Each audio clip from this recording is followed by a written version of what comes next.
Tonya, thank you so much for joining us. Certain tips and tricks, Tonya, that you give, and one stood out for me here. An underrated factor you said of consistent and positive investing is the discipline in your smaller savings habits. What did you mean by that, Tonya?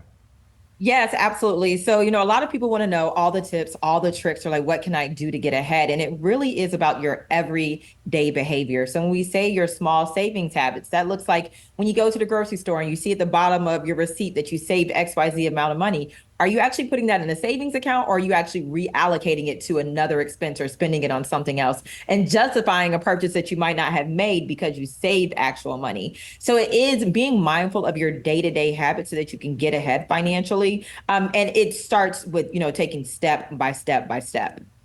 So I'm just thinking of that particular example, because that's not money you've saved, that's money you haven't spent, right? So how do you actually figure out where you can put aside those little pieces of money to then allocate to, savings or what have you? Yeah, so it is money that you've earned, right? And so ways you can do it, I always recommend that people create an inconvenient savings account. So anything that they are saving, they're putting it out of view from them. So they're not saving the money in their primary banking institution's account. But it is sometimes you have to find ways to bring in additional income. The thing about personal finances is actually pretty simple. You try to make more than you actually spend. And if things are, if they're kind of equal or you're actually spending more than you're earning, then we have to find ways to bring in additional income so that you can maybe allocate that towards some of your financial goals. And Tonya, another, for a lot of people listening right now, they've got debt, they have to manage it day to day. How do you avoid getting into a bad debt cycle? Yeah, so a lot of times people create debt for a few reasons. They're living outside of their means, and so they are living beyond what their finances are enabling them to do. They approach or experience a financial emergency where they kind of have no choice, but it's also because they don't have savings.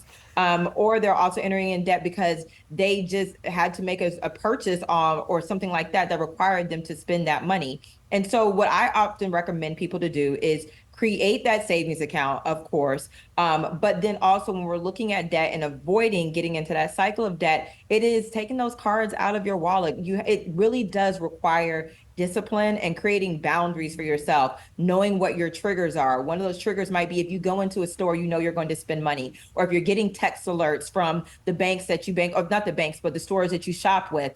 And then we need to remove those text alerts from your phone so you're less likely to spend money on your credit card or spend money on things you don't need. And Tonya, what's your approach to buy now, pay later, which is like sort of taken shopping by storm here? Do you think people should avoid that as well? I think it depends. Just while some people decide to avoid credit cards, right? It really does depend on your behaviors. Buy now, pay later is not the worst thing that you can do, especially if you need the money. But there are other options such as earned wage access, which allows you to access your money as you earn it. And as a financial educator of earning, we found that 82% of earning users said that it helped them reduce their financial stress. So that is a viable option. Tonya Rapley, thank you so much. Really appreciate it. Have a great weekend.